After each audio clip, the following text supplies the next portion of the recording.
السلام علیکم ورحمۃ اللہ وبرکاتہ۔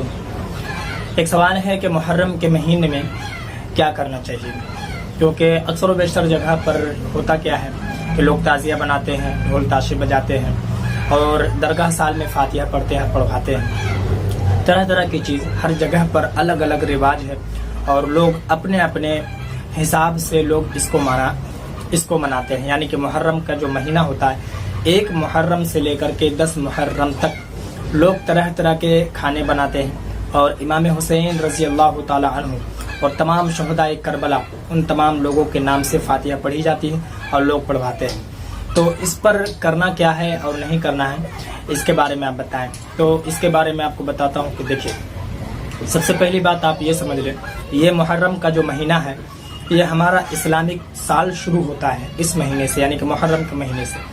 جیسے انگریزی سال جنوری سے شروع ہوتا ہے، اسی طریقے سے اسلامک سال محرم، صفر، ربیع الاول، یہ محرم سے شروع ہوتا ہے۔ تو ہم لوگ محرم کو جو یاد کرتے ہیں، صرف اور صرف اسی مقصد سے یاد نہیں کرتے ہیں کہ ہمارا یہ نیا سال شروع ہو رہا ہے، اس مقصد سے نہیں، بلکہ ہم اس مقصد سے اس مہینے کو یاد رکھتے ہیں اور اس میں زور و شور سے قرآن خوانی و میلاد خوانی کرتے ہیں کہ اس مہینے میں امام حسین رضی اللہ تعالی عنہ اور یزید دونوں میں جنگ ہوئی تھی کربلا کے میدان میں، اور وہیں سے اسلام کا بول بالا اور وہیں سے اسلام کا پرچم لہرایا گیا اور وہیں سے زور و شور سے اسلام دنیا میں پھیلتا چلا گیا۔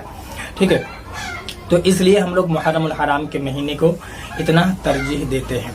اب سوال یہاں پر آپ کا یہ ہے کہ محرم کے مہینے میں کیا کریں گے، کیونکہ اکثر و بیشتر جگہ میں آپ نے دیکھا ہوگا کہ کہیں تعزیہ بناتے ہیں، کہیں ڈھول تاشے بجاتے ہیں اور بھی طرح طرح کی چیزیں لوگ کرتے ہیں اپنے اپنے حساب سے۔ تو آپ کیا کریں گے؟ کرنا آپ کو یہ ہے کہ تعزیہ نہیں بنانا ہے، ڈھول تاشے میں آپ کو شرکت نہیں کرنی ہے۔ آپ کو کرنا کیا ہے کہ 1 محرم سے لے کر کے 10 محرم تک اگر اللہ تبارک و تعالیٰ نے آپ کو اتنی استطاعت دی ہے، اتنی دولت دی ہے، تو آپ میلاد خوانی کا انتظام کریں اور شہیدان کربلا ان تمام لوگوں کے نام سے ایصال ثواب کریں، فاتحہ پڑھیں، میلاد شریف کریں۔ اور اگر آپ کے پاس اتنی دولت نہیں ہے تو آپ خود اپنے گھر میں اپنے بچوں کے ساتھ، اپنے فیملی کے ساتھ بیٹھ جائیں اور تھوڑا تھوڑا کر کے کربلا کے بارے میں بتائیں کہ اسلام ہمارا کیسے پھیلا، حسین اور یزید دونوں میں تکرار کیسے ہوئی، کربلا میں جنگ کیسے ہوئی۔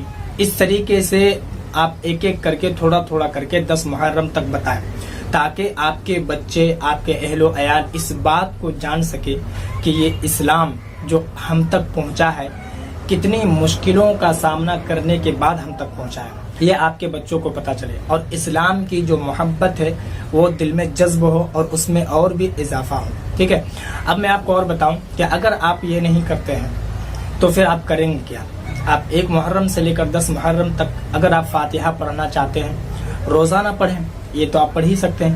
اور ایک بات، ضروری نہیں کہ شیرنی سامنے ہو، یہ کوئی ضروری نہیں کہ مٹھائی ہو، یہ کوئی ضروری نہیں کہ طرح طرح کے کھانے سامنے ہو، یہ کوئی ضروری نہیں۔